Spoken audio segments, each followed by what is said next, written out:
Muy buenos días, sean bienvenidos todos a mi canal para el curso de Inmunología de la Facultad de Medicina Veterinaria y Zootecnia en la Universidad de Colima. Recuerden que en un curso con mediación tecnológica, la comunicación siempre será fundamental. Por lo tanto, no duden en comentar sus dudas en el foro de la actividad, localizado en la plataforma EDUC del Sistema para la Gestión de Aprendizaje en Línea. Sin más, comencemos.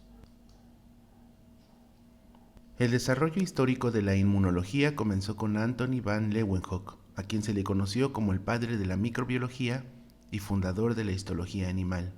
Fue a finales del siglo XIX cuando a partir de la microbiología se originó una nueva rama, la inmunología, al descubrirse los microorganismos y la capacidad que tenían estos para causar enfermedades contagiosas en los animales y en la población humana. Surgió como una pregunta lógica: ¿cómo se defiende el organismo de estos agentes infecciosos? Por lo tanto, se definió el término inmunidad, derivado del latín immunis, que significa literalmente estar libre o exento de. Posteriormente, en Inglaterra, Edward Jenner fue conocido como el padre de la inmunología, sobre todo al haber inoculado fluido de lesiones primarias de la piel, conocidas como máculas, pápulas y vesículas, de la ubre de vacas infectadas naturalmente con el virus de la viruela en su propio hijo, como lo podemos observar en la figura número 1 que tienen proyectada en su infografía del lado izquierdo. Posteriormente, Louis Pasteur fue identificado como el padre de la vacunología y acuñó el término vacuna en honor a Edward Jenner y sus hallazgos en la protección contra la viruela. El término vacuna procede de las vacas que utilizó Edward Jenner para la inoculación de este patógeno. La viruela fue la primera enfermedad infecciosa que se ha logrado erradicar a nivel mundial en el año 1979, de acuerdo a los datos que reporta la Organización Mundial de la Salud. También se han logrado buenos resultados en la reducción de la difteria y la poliomielitis paralítica. Después, Alexander Fleming participó con uno de los descubrimientos más importantes de la humanidad. Descubrió la lisozima o muramidasa después de que diferentes mucosidades procedentes de un estornudo cayeran sobre una placa de Petri en su laboratorio, donde tenía sembrado Staphylococcus aureus, una bacteria gram positiva que podemos observar a la derecha de la figura número 2. Días más tarde, Fleming notó que las bacterias habían sido destruidas en el lugar donde se había depositado el fluido nasal. Y al inspeccionar sus cultivos de bacterias gram positivas, que vale la pena señalar se tiñen de color azul oscuro a violeta con la tinción de gram, notó que el hongo Penicillium notatum había crecido espontáneamente como un contaminante. En lugar de decepcionarse y tirar dichos cultivos, Fleming observó que las colonias bacterianas que se encontraban alrededor del hongo eran transparentes debido a una lisis que había ocurrido en esas bacterias, por lo que aisló esa sustancia natural con efectos antibacterianos, a la cual le llamó penicilina. Como podemos observar en la figura número 3, el Penicillium notatum es ese polvo blanquecino que se desarrolla, por ejemplo, en los frutos cuando los dejamos a la intemperie por varios días. Él aisló ese polvo, que es un antibacteriano beta-lactámico, que posee un anillo heterocíclico con 3 átomos de carbono, como podemos observar en la figura número 4, y un átomo de nitrógeno en el carbono beta. También tiene un anillo tiazolidínico con un átomo de azufre. Esta molécula presenta también una cadena lateral con un grupo amino, súper importante para la unión de las proteínas, y un radical que determina sus propiedades farmacológicas. Este antibacteriano beta-lactámico debilita la pared del péptido glucano, inhibiendo las transpeptidasas que tienen la función de catalizar la formación de enlaces cruzados entre el grupo amino de la cadena donadora y el péptido glucano recién sintetizado. Por lo tanto, también estimulan la liberación de mureína hidrolasa en la bacteria, favoreciendo la lisis osmótica de este organismo unicelular durante su proceso de multiplicación. Por lo tanto, la penicilina es el antibacteriano menos tóxico para los animales, incluyendo al ser humano, ya que sus células eucariontes no presentan peptidoglucano y su peso molecular es bajo, cercano a los 356 daltons. No obstante, en ocasiones su molécula puede unirse mediante su grupo amino a las proteínas y formar al determinante antigénico peniciloil-bencil y causar alergias severas. Sin embargo, este hecho solo ocurre en aproximadamente el 1% de los pacientes que reciben tratamientos con penicilina y desarrollan alergia. Por su parte, John Snow fue identificado como el padre de la epidemiología, ya que fue el primero en utilizar los términos aerobiosis y anaerobiosis. El primero significa la vida en presencia del dioxígeno gaseoso, esta molécula de dos átomos de oxígeno de color rojo unidos mediante un enlace doble. Y por su parte, anaerobiosis, pues es la vida en ausencia de este elemento del dioxígeno.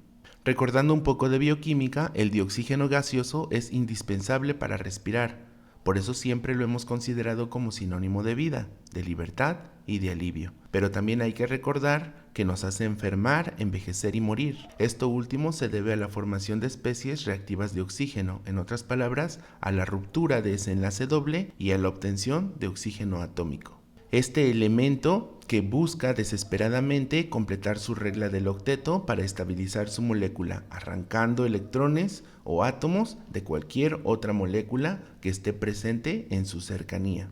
Este principio fue explorado y utilizado de manera muy práctica por Joseph Lister, a quien se conoció como el padre de la asepsia y la antisepsia.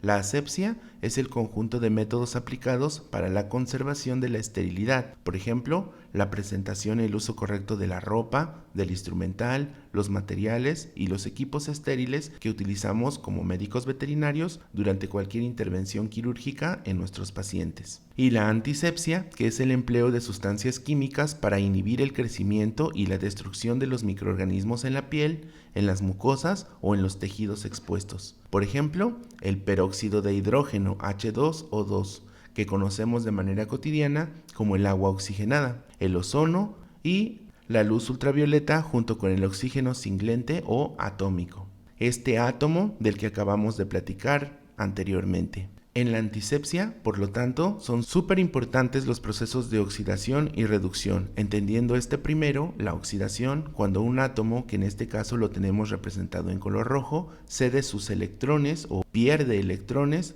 por otro átomo que intenta completar su estabilidad molecular. Y en el caso de la reducción es cuando este átomo que está robando los electrones los asimila en su orbital externo para completar su regla del octeto. Aterrizando este concepto bioquímico en una de las sustancias que utilizamos de manera más frecuente para la antisepsia, el peróxido de hidrógeno o agua oxigenada, vamos a identificar cómo funciona su capacidad oxidante. Como podemos observar en la figura número 8 que tienen proyectada frente a ustedes, al centro se identifica la molécula del peróxido de hidrógeno, H2O2, y podemos observar con claridad la antisepsia de esta sustancia debido a la ruptura de ese enlace entre los oxígenos, obteniendo dos radicales hidroxilo que se presentan del lado derecho, con una fuerte electronegatividad, ya que poseen en sus orbitales externos electrones desapareados. Y, como consecuencia, tienen propiedades electromagnéticas, es decir, la capacidad de atraer electrones de diferentes moléculas que estén en su cercanía. Y estos rompen entonces la estructura de proteínas, formando enlaces cruzados con los aminoácidos azufrados, principalmente la metionina y la cisteína, rompen la estructura de los lípidos con una peroxidación de los ácidos grasos insaturados, los que poseen dobles enlaces, y también rompen la estructura de nucleicos, reaccionando con la timina. En este proceso de oxidación, los átomos de las proteínas, de los lípidos y los nucleicos antes mencionados pierden electrones de sus orbitales externos a través de nuevos puentes o enlaces de hidrógeno que realizan interacciones electromagnéticas entre los átomos de oxígeno, nitrógeno e hidrógeno. La figura número 9 nos esquematiza de manera clara este proceso. Podemos observar una membrana fosfolipídica de una célula eucarionte siendo dañada por el peróxido de hidrógeno. Como podemos observar claramente, se oxidan los fosfolípidos estructurales en la membrana celular y se pierde la integridad, principalmente por los radicales hidroxilos, por esa mitad de la molécula que forma al agua oxigenada.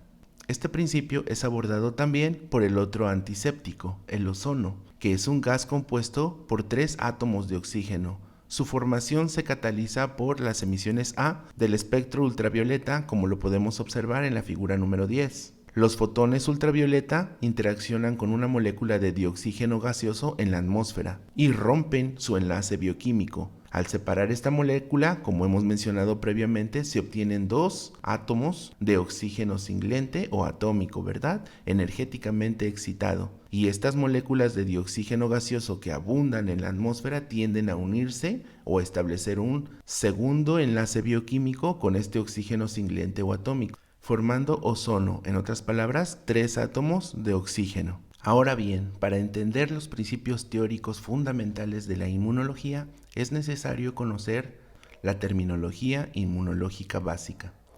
Por lo tanto, definimos a un huésped como cualquier organismo vivo que alberga y permite la subsistencia de un agente causal o agente etiológico en su interior o sobre sí mismo.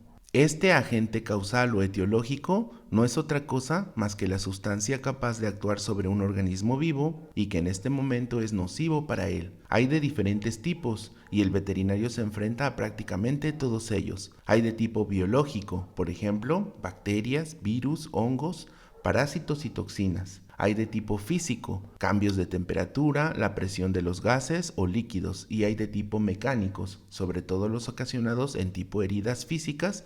Un vector es cualquier ser vivo capaz de transportar un agente causal o un agente etiológico a un huésped. Un fomite es un objeto o una sustancia que es carente de vida, esta es la principal diferencia que tiene con un vector, y también es capaz de transportar al agente causal o etiológico al huésped. Por su parte, el término patógeno se refiere a todo agente que puede producir una enfermedad o un daño a la biología del huésped, ya sea este animal o vegetal. Por ejemplo, aquí entran nuevamente virus, bacterias, hongos, parásitos, el polvo atmosférico, restos celulares o los priones. En la figura número 11 se esquematizan algunos ejemplos de 4 de estos patógenos principales en la medicina. El rotavirus es un agente etiológico que afecta a los bovinos y a los terneros y les causa diarrea. Las pseudomonas ocasionan una infección en los tejidos pulmonares, las vías respiratorias, vías urinarias y tejidos que presentan heridas físicas. El hongo Candida albicans se desarrolla mucho en procesos de vaginitis y de Muguet en la cavidad oral, el intestino y la piel. Y por su parte los parásitos, por ejemplo la larva de filaria que tienen representada en la figura número 11, es transmitida como larva por un artrópodo, principalmente los mosquitos y las moscas. La patogenicidad se define entonces como la capacidad de un patógeno, como los antes mencionados, para producir una enfermedad en un huésped. La virulencia es ese grado de patogenicidad que tiene un serotipo específico de una cepa o una colonia en el huésped. La morbilidad es la cantidad de huéspedes que se van a considerar enfermos en un espacio de tiempo determinado. La tasa de morbilidad es la frecuencia que tiene esta enfermedad en proporción a toda su población. Requiere en este caso un periodo, un lugar, una hora o un minuto determinado.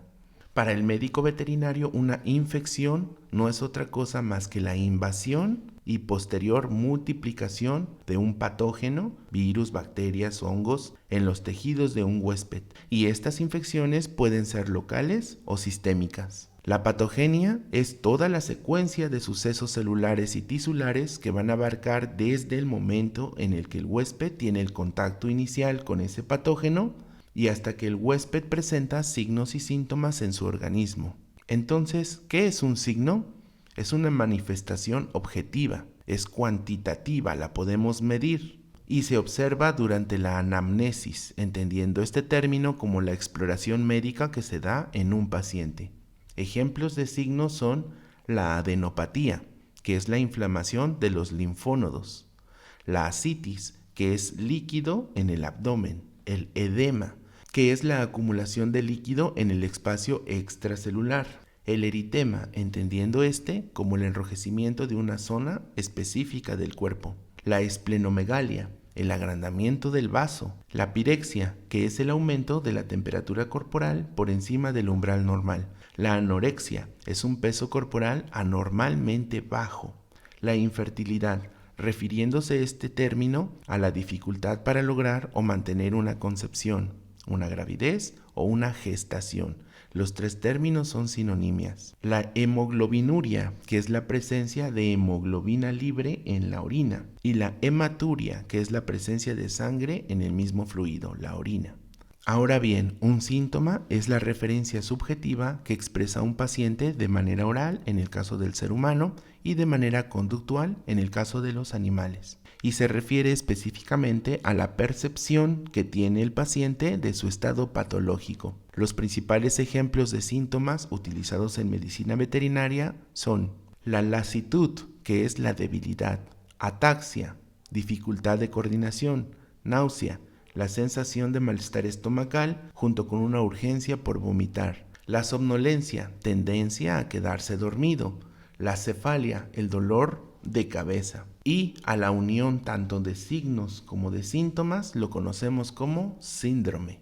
Posteriormente se desarrollan algunos conceptos de epidemiología, como son una epidemia. Esta es la propagación accidental que se da de una enfermedad en un número grande de huéspedes, en un territorio más o menos extenso. Una endemia, refiriéndose a la presencia estacionaria de una enfermedad en una población o zona geográfica determinada, pero siempre durante periodo de tiempos prolongados. Una pandemia es la propagación de una enfermedad de un país a otro.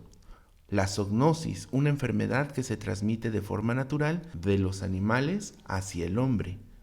La antropozoognosis es lo contrario, la enfermedad que se transmite ahora de forma natural, pero del hombre hacia los animales. Ahora bien, para cerrar el tema de este video, necesitamos sentar las bases principales que existen entre la diferencia de una célula eucarionte y una célula procarionte. Esta última es la que se refiere a las bacterias, de dos tipos, ¿verdad? Gram positivas y gram negativas.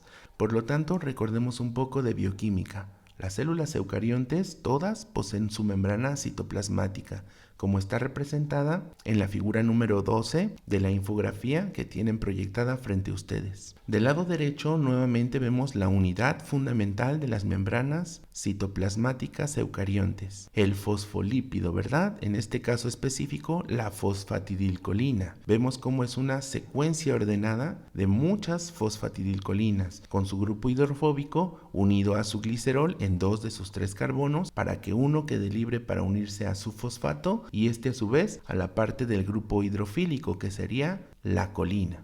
En el caso de las células procariontes, las bacterias no presentan fosfatidilcolina. Este elemento es sustituido por péptidoglucano en la pared de sus células y por lipopolisacáridos. El otro punto de importancia a destacar se representa específicamente en la traducción de sus proteínas. Hay una diferencia fundamental y esta radica en el primer aminoácido que se traduce en este proceso en cada una de estas células. En el caso de la célula eucarionte, el primer aminoácido traducido es la metionina. Y por su parte, en la célula procarionte, el primer aminoácido traducido es la N-formilmetionina. Como podemos observar al centro de la imagen, hay una diferencia clara en sus moléculas, ya que las bacterias agregan un grupo fornilo. Y es específicamente esta diferencia la que se va a detectar posteriormente por el sistema inmunológico para diferenciar proteína propia de la ajena, en otras palabras, proteína que está replicando células del organismo huésped y proteína que está replicando bacterias procariontes. Hasta aquí vamos a dejar el video del día de hoy. Me despido, no sin antes recordarles que no duden en comentar en el foro de la actividad y que nos vemos pronto. Chao.